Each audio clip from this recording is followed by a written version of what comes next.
Bienvenidos, bienvenidos. Los voy a invitar a un lugar secreto, a un lugar secreto, a un lugar donde yo voy.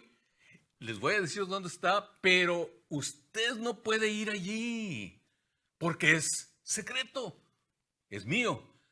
Pero les voy a decir cómo puedes tú tener un lugar secreto para ti, donde nadie más puede ir, solo tú. ¿Se dan cuenta que cuando hacemos una cita, digamos con el dentista o con algún médico o para cualquier cosa, una cita, ¿qué es lo que se necesita? Se necesita la hora. Hay que ser específico. Eh, Cuidado con un médico que dice, no, hay cuando puedas, ahí llega. Y luego se está bien ocupado. O si no está allí, se fue a lonchar y no, necesitamos una hora específica. Y luego tenemos que tener un lugar específico también, un lugar. Te encuentras con un médico en la calle y te dice, oh, sí, yo te puedo dar tratamiento para eso. Ven a mi oficina, está allá en Los Ángeles. Pero no te da la dirección. Y no te dice exactamente dónde está, por la calle tal y tal, el número este y este y este. Y si no te dice, pues no sabrás. Igual con el lugar secreto que cada cristiano debe de tener.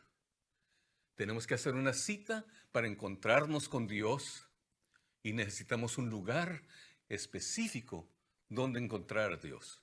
Dios está donde quiera. Cuando vamos manejando por la carretera, podemos ir hablando con Dios en todo momento. Un hermano, un misionero a la India, el hermano Mark Buntain, que el Señor lo llamó, hizo un trabajo grandísimo. Dios lo usó aún mucho más que la Madre Teresa, mucho más. Construyó escuelas, orfanatorios, hasta hospitales y alimentaba a miles todos los días.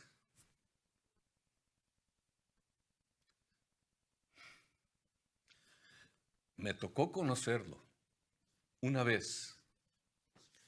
Y el hermano Buntain, donde quiera que andaba, él oraba. Caminaba orando, orando. Cuando iba por el aeropuerto, orando, orando. Cuando llegó a la iglesia, subió a la plataforma, iba orando. Y estaba orando hasta que lo presentaron. Cuando pasó al púlpito, cayó de rodillas y empezó a orar. La gloria y la presencia de Dios estaba tan fuerte que yo me puse de pie y también caí de rodillas. Así es que orar en todo tiempo es bueno, pero necesitamos un lugar específico y un lugar y una hora específica. A la mujer que le dicen la madre del metodismo, se llamaba Susana. Susana, allá en el siglo XVIII, tuvo 19 hijos. 9 murieron en la infancia, 9 de ellos. 2 pares de gemelos, así es que 4 de los 9 eran gemelos. Otro fue asfixiado accidentalmente por la niñera. Pero ella tenía la costumbre, era la esposa del pastor, el esposo era el pastor, pero parece que no tenía un ministerio muy fructífero, trabajaba mucho, se esmeraba mucho por las cosas de Dios, pero no tenía mucho resultado. Ella con los hijos en la casa pastoral, esa casa pequeña ahí en Londres, con los 19 hijos, ella tenía la costumbre de orar 1 hora y media, 2 horas todos los días, pero con tanto niño y la casa tan pequeña no había dónde orar. Entonces lo que ella hacía, ya los niños sabían que cuando estaba en su lugar secreto, en el lugar secreto donde tenía su cita con Dios. Como no había otro cuarto, no había dónde, ahí en la cocina nomás tomaba el mandil, el delantal, se lo echaba sobre la cabeza y ese era su lugar secreto. Y los niños ya sabían no molestarla, no tratar de no matarse mientras que ella estaba orando. Pero esa dedicación a ir a ese lugar secreto y buscar a Dios dio resultados. Todos los hijos sirvieron a Dios, todos. Y uno de ellos, Juan, es el padre del metodismo, de las iglesias metodistas. Tenemos hospitales, universidades, iglesias por todo el mundo por causa de John. Y muchos de los himnos que tenemos en los himnarios, en español han sido traducidos al español, pero muchos de los himnos que tenemos en los himnarios que se cantaban, ya no se cantan tanto, pero se cantaron por años y años y años, décadas se cantaron, fueron escritos por el hermano de John, otro de los hijos de Susana, Charles. Muchos de ellos, muchos. Todavía para el día de resurrección, muchas iglesias cantan uno de los cantos de él que dice, aleluya, hoy gozoso, oíd el canto, aleluya. Ya lo conocen, lo estoy maltratando un poco a ese canto, pero ya saben más o menos. Y muchos otros himnos. En las campañas la gente venía para escuchar a Charles, pero también practicaban tener su tiempo y la hora específica para encontrarse con Dios. Déjenme leerles en Éxodo capítulo 33, verso 7. Moisés tomó el tabernáculo y lo erigió lejos, fuera del campamento, y lo llamó tabernáculo de reunión. Otras versiones dicen tabernáculo de oración, porque eso era. Y cualquiera, enfatizo eso, cualquiera que buscaba a Dios, salía al tabernáculo de reunión o el tabernáculo de oración que estaba fuera del campamento, un lugar especial, y sucedía que aquí está la cosa, y sucedía que cuando salía Moisés al tabernáculo, todo el pueblo se levantaba y se quedaba en pie a la entrada de su tienda con la mirada puesta en el pastor, en Moisés, hasta que él entraba en el tabernáculo. Cuando Moisés entraba en el tabernáculo, la columna de nube descendía y se ponía a la puerta del tabernáculo y Jehová hablaba con Moisés. Cuando el pueblo veía que la columna de nube se detenía a la entrada del tabernáculo, se levantaba cada uno a la entrada de su propia tienda y adoraba. Entonces sabían que ahí se encontraba la presencia, la gloria de Dios, y cualquiera podía ir, para eso era ese lugar. Pero no iban, esperaban que Moisés fuera. Y allá adentro Jehová hablaba con Moisés cara a cara, como habla cualquiera con su compañero, con su amigo. Luego Moisés volvía al campamento. Pero esto me encanta. Por eso Josué es mi favorito en la Biblia.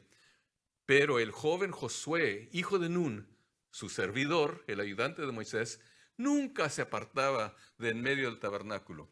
Entonces había un lugar especial que Moisés erigió, ese tabernáculo de oración. Abraham, el padre de la fe, cuando Dios primero lo llamó, tenemos en Génesis capítulo 12, aquí tenemos cuando empezó Abraham a caminar con Dios. Dice en el capítulo 12, verso 7, cuando son mis apuntes, eso no dice. Y Dios apareció, y se apareció Jehová a Abraham y le dijo, a tu descendencia daré esta tierra, y edificó allí un altar a Jehová, quien se había aparecido.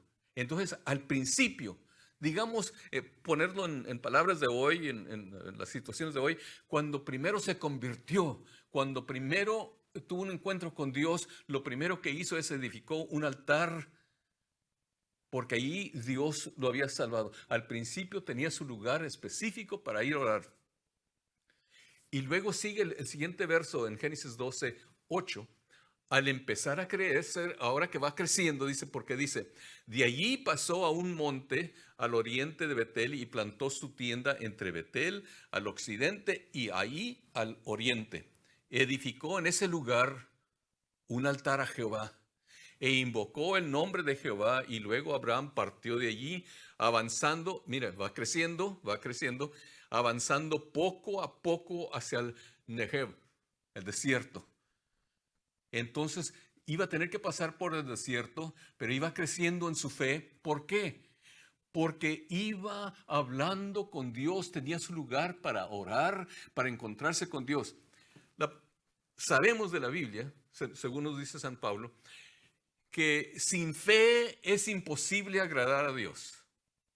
¿Y cómo conseguimos esa fe? La fe viene por el oír palabra de Dios. Nosotros tenemos la Biblia. La Biblia, casi siempre uso la computadora, pero es la Biblia. Tenemos la Biblia y entre más Dios nos habla a través de su palabra, tenemos que oír palabra para ir creciendo poco a poco porque vamos a pasar por el desierto.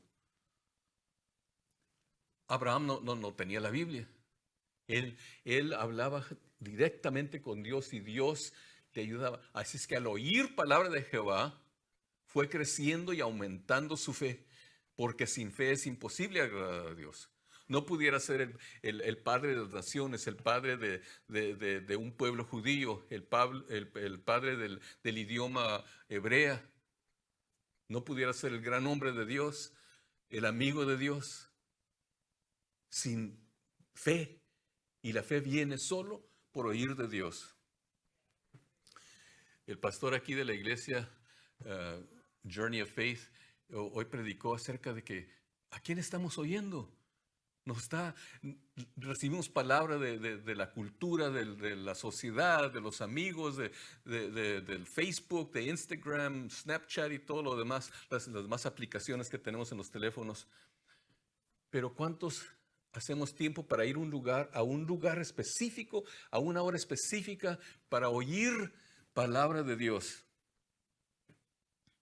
Luego sigue Abraham, nuestro ejemplo, el padre de la fe. En Génesis capítulo 13 dice, subió pues Abraham de Egipto hacia el Negev con su mujer y con todo lo que tenía, y con él iba Lot. Abraham era riquísimo, entonces ya había crecido. Digamos que ahora ya es un cristiano fuerte y ejerce los dones y rico. Riquísimo en ganado y en plata y oro. Caminó de jornada en jornada desde el Negev hasta Betel, hasta el lugar donde había estado antes su tienda. ¿Se acuerdan la primera vez? Donde había estado su tienda, entre Betel y ahí, al lugar del altar que antes había edificado, e invocó allí Abraham el nombre de Jehová. ¿Qué es lo que hizo? Aún ya después que había crecido, que era rico, que tenía ganado y tenía camellos, era rico. Usted no me cree. ¿A poco tú tienes un camello? ¿Ya ves? Son muy caros. Él sí, él tenía muchos. Era riquísimo. Hablando en cosas espirituales, es la persona que ya anda con Dios, ha experimentado el poder de Dios, ha tenido experiencias con Dios. Pero ¿qué es lo que hizo? Regresó a su primer amor. ¿Por qué? Porque aprendemos en el libro de Revelación que cuando no hacemos tiempo para ir a ese lugar secreto, a una hora específica, nos vamos enfriando y quedamos tibios. Y luego sigue el capítulo 13 todavía de Génesis. Esto es después de haber prosperado. ¿Qué es lo que hizo? Jehová dijo a Abraham, otra vez le dijo a Abraham, después que Lot se apartó de él, Jehová le está hablando y le dice, alza ahora tus ojos y desde el lugar donde estás, mira al norte y al sur, al oriente y al occidente, toda la tierra que ves te la daré a ti y a tu descendencia para siempre. Haré tu descendencia como el polvo de la tierra, que si alguno puede contar el polvo de la tierra, también tu descendencia será contada. Levántate y recorre la tierra a lo largo y a lo ancho, porque a ti te la daré. ¿Qué es lo que pasó? Se separó de Lot. No leemos que Lot construía o edificaba altares. Él estaba viendo las riquezas del mundo. ¿Qué es lo que aprendemos aquí? Que para crecer y seguir fuerte, necesitamos cortar la relación con los que nos pueden impedir, los que nos están estorbando. Dijo Jesús, el que no está conmigo, estará contra mí. El que no recoge, esparce. Y hay un dicho mexicano, el que no ayuda, ya saben, ¿verdad? Ya lo dijeron, estorba. El que no ayuda, estorba. Muchas veces hay que cortar los lazos con las relaciones, con las cosas, con los amigos, aún con hermanos que no nos ayudan a crecer, que nos van a estorbar. Y dirás tú, pero, ay hermano, hace tanto tiempo empecé muy bien y todavía voy a la iglesia y voy a todos los servicios, pero me siento tan lejos de Dios. Tenemos la historia de Elías. Primera de Reyes, capítulo 18. ¿Qué es lo que hizo? Entonces dijo Elías a todo el pueblo. Esto es cuando estaba el pueblo de Dios. El pueblo de Dios había reincidido a tal manera que estaban adorando y alabando a los dioses ajenos. Estaban sacrificando a sus hijos. No estamos hablando de aborto. Estamos hablando de matarlos, sacrificarlos ya nacidos, ya grandes. El sensualismo y todo lo demás en la religión pagana, el pueblo de Dios. Entonces dijo Elías a todo el pueblo, acercaos a mí. Todo el pueblo se acercó y Elías arregló el altar de Dios que estaba arruinado. Lo arregló, lo reconstruyó. Tomó 12 piedras conforme el número de las tribus de los hijos de Jacob, al cual había sido dada palabra de Jehová diciendo, Israel será tu nombre, Israel, príncipe, vencedor. Y edificó con las piedras un altar al nombre de Jehová. Aun cuando el pueblo estaba lo más reincidido que pueden, se puede reconstruir el altar. El reto para esta semana, y regresa la semana que entra porque quiero seguir hablando de esto. El reto para esta semana es establecer un lugar secreto donde solo tú puedes encontrar a Dios. ¿Por qué digo que un lugar secreto? Porque en el lugar donde encontramos a Dios, nadie más puede entrar. Podemos haber una multitud orando, pero cada quien está en su lugar. Mi esposa no puede entrar a la presencia de Dios por mí. Cada uno tiene que tener su lugar y les aconsejo que establezcan un lugar en su casa. Ya ven el ejemplo de Susana, aunque sea el mandil, pero un lugar y una hora específica. Es una cita. Pónganlo en su agenda, en su calendario, la hora y dónde. ¿A qué horas y dónde está ese lugar secreto? Secreto donde solo tú y Dios hablan cara a cara. Para poder crecer, necesitamos más de cantar, más que cantar, más de leer la Biblia, más de fraternizar con los hermanos. Es necesario, pero ahí no está el crecimiento. El crecimiento está cuando oímos palabra de Dios, porque la fe viene por el oír palabra de Dios. Te reto, establece un momento, una hora específica para hacer una cita con Dios en el lugar secreto tuyo. Dios eterno, bendito, bondadoso, lleno de gracia, lleno de amor.